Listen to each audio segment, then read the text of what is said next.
Hi everybody, this is update for July 12th.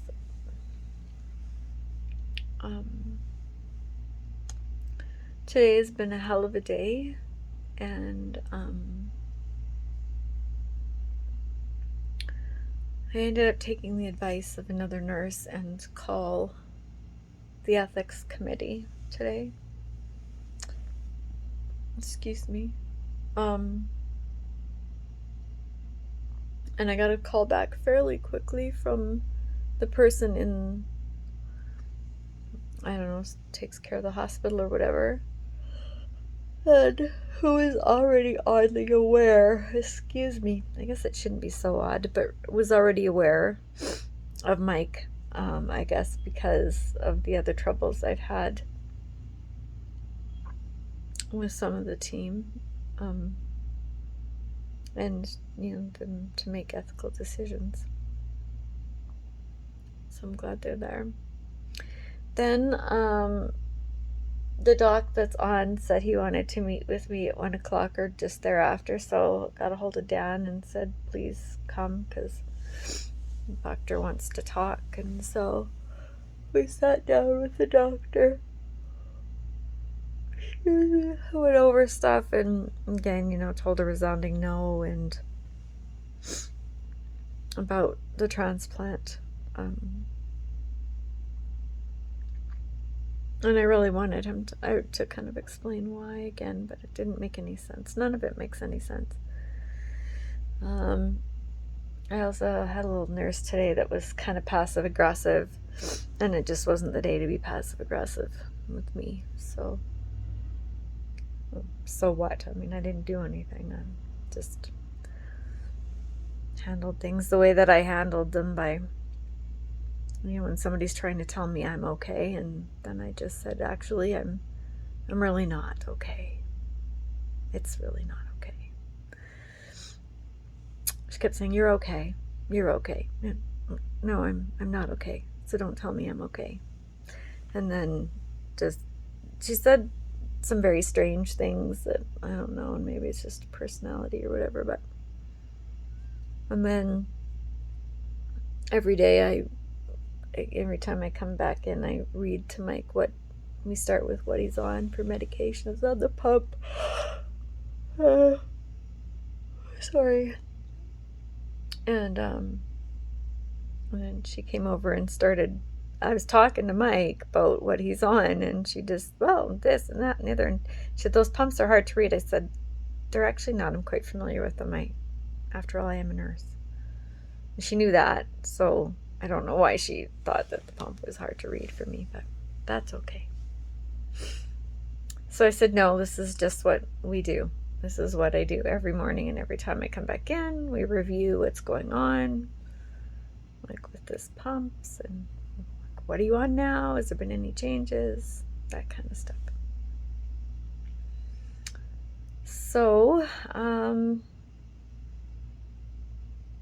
we had this meeting, and Danny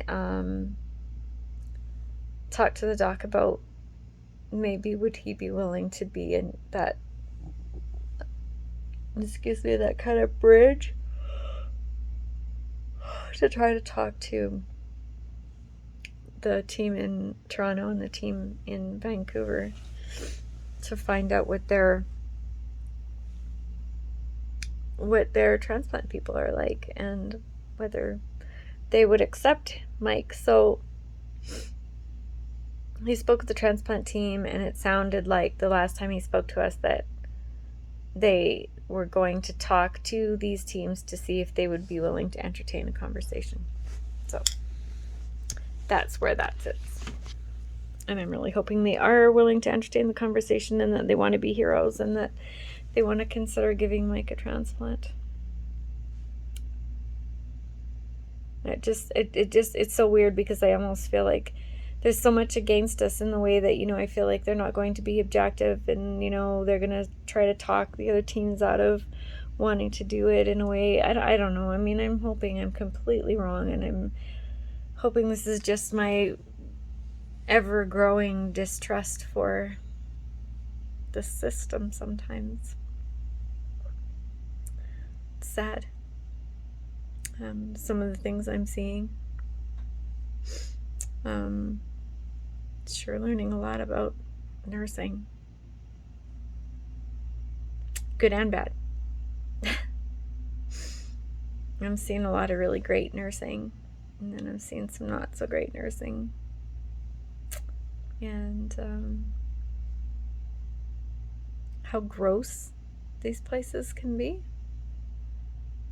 I mean, you think that they're clean, and not really.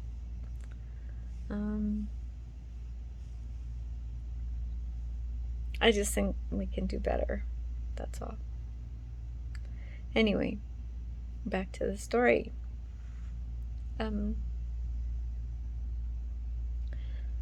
So after the meeting with the doctor, Dan and I leave and decide to go. We need to go have some lunch and talk and stuff. So fine, we talk. I talk to a friend who's been very helpful and talk some things out. And so I'm going to walk to the store to get my medication from the drugstore that I had transferred over. And Dan was going back to the hospital to grab his bag and then go back and try to get the nurses to put on the home run derby for Mike. I start walking to the store, to the drugstore, and I get a call from University Hospital. And every time they call, I just feel sick to my stomach. And the resident calls and says, "Are you at the hospital?" I said, "No, I'm just going to go run to the drugstore." And she said, "Well, Mike's very critical. You need to come back." So I'm like, well, shit. So I go back. In the meantime, I call Dale and I call Danny and see if Dan was still at the hospital, but he'd already left and was on the train. So I said, "Could you please come back?" Like, I hated to ask that, but I thought, A, I didn't want to be alone, and B, he'd just left. So, and allegedly things looked okay. So then as I'm walking there, I'm thinking, like, what she told me, like, he's desadding, and I had to go up on the sedation, and his blood pressure's dropping, and all this stuff. And it's like, we've been here before.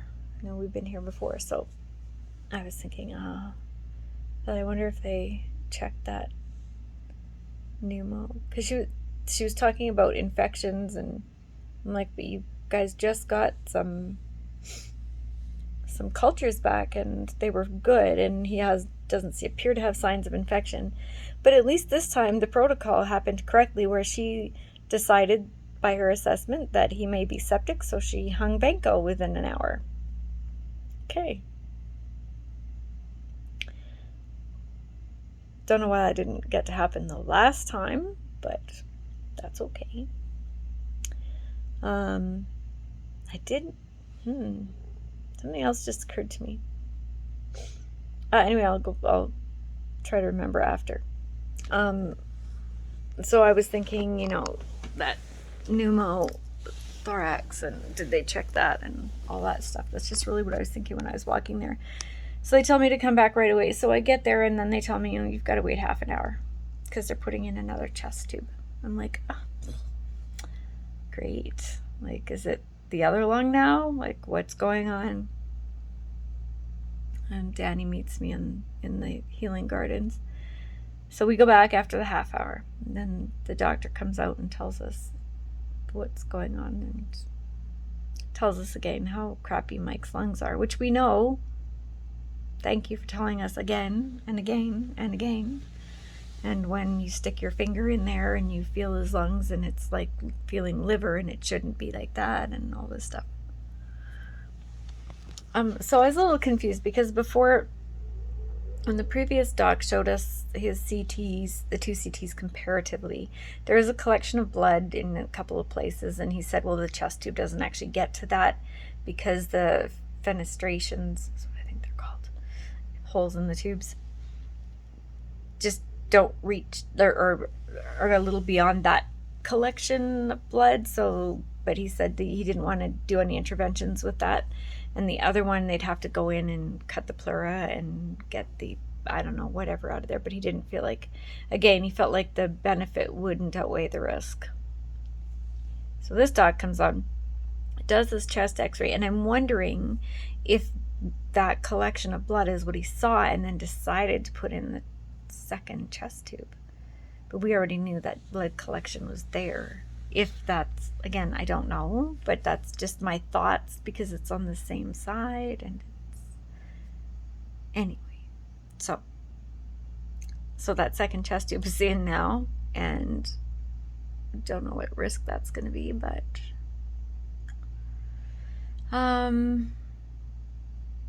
and the second piece was what I questioned yesterday, or yes, yesterday. I was looking at the ECMO circuit and I was like, that's really getting kind of junky. Like, you know, is it starting to fail? Oh, no, it's running pretty good despite all the clots in and stuff, and it should be okay for a while. Well, guess what? It failed again, like super fast. And so that could have been more about why this desatting and hypercapnia and stuff like that was happening. Well, oh, and one more thing. So I was talking to Dan about what typically happens, and what I see is that when they move Mike, when they're trying to wean sedation, and then they go and they move him, and they move him quite aggressively, that's when he tends to go all over the place and become unstable again, and then it sets him right back to square one. And so I was mad as I'm going back to the hospital and I'm talking to him and whatever, and I just said, you know, like, this is why I don't like to leave him alone, because I was having a discussion with him earlier about why I can't just take a day to myself and why I'm always over at the hospital. I just don't feel like I can truly leave him alone, because you know, I feel like I have to be an advocate almost at every step of the game. Like, hey, don't move that knee, it's sore, like it says it on it. Hey, don't move that arm like that, and make sure when they turn him that his hand's not like this and crunched under him, that it's, you know, like just things like that. Anyway, so yes, during movement, moving him to do whatever they were doing, whether it was to clean him or to just move him, reposition him, they somehow disconnected or broke, or I don't remember the word that he used, but they did something to the existing chest tube, dislodged it, don't know. Because again, they don't, like, I've seen many of the times when they're turning Mike, they use 5 or 6 people, and then I've seen people come in and use 2 people, and you've got to hold the cannulas, one at the head, one at the groin. So how do you turn somebody like that with 2 people? And I don't know. And then one of the nurses said she came on and he was really over towards his chest tube side, and that should never happen, and whatever, and blah blah blah. So again, who knows? And just the nurse that was in there today, I don't know. I mean, I'm sure she's very smart, but just please be careful, is I guess what I would be saying. Just be a little more cautious, maybe. But so that is the kind of day that we've had today. And I'm really still not doing very okay. Dan is going to take the morning visit tomorrow. I really hope I have a good night. I really hope that things are okay and stable during the night, and that I can go tomorrow morning and get my medication from the pharmacy, and that maybe I can get some rest and they don't call, and that Mike is stabilized, and for the night, and he looked okay when I left. So that's what the day's been like. I'm sitting here alone and not thrilled. I'm scared to be alone now.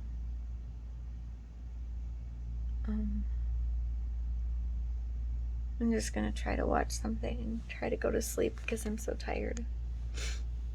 And hope for a better day tomorrow. And I just pray for some good news. Like, I honestly hope that Vancouver, Dr. E in particular, if that's who they're I gave the name, so hopefully that's who they're consulting, will in fact accept Mike as a patient. That would be the best news ever. It would be birthday, Christmas, every gift to me. Yeah. So, because without that, we have nothing. So, please just pray and believe in whatever else you have for favor for him. And that these teams will consult and really be glad to have him there. That'd be amazing. Give him a chance at life. Anyway, I'm going to go to bed. I love you all, and I hope tomorrow's a better day. Stay safe. Take care. And I don't know who exactly has been popping over to the house, but to do nice things for my family. I'm not sure because my son never asks, and I don't know who it is. All I hear is my brother said, oh, somebody was at the house today. So thank you, whoever you are. I'm not exactly, I think I have maybe an idea, but no confirmation of that. So with heartfelt thanks and extreme gratitude for being helpful in an extremely practical way. Sorry. Thank you. That's it for me, and hopefully I'll get rest and not get a call tonight. Have a good night.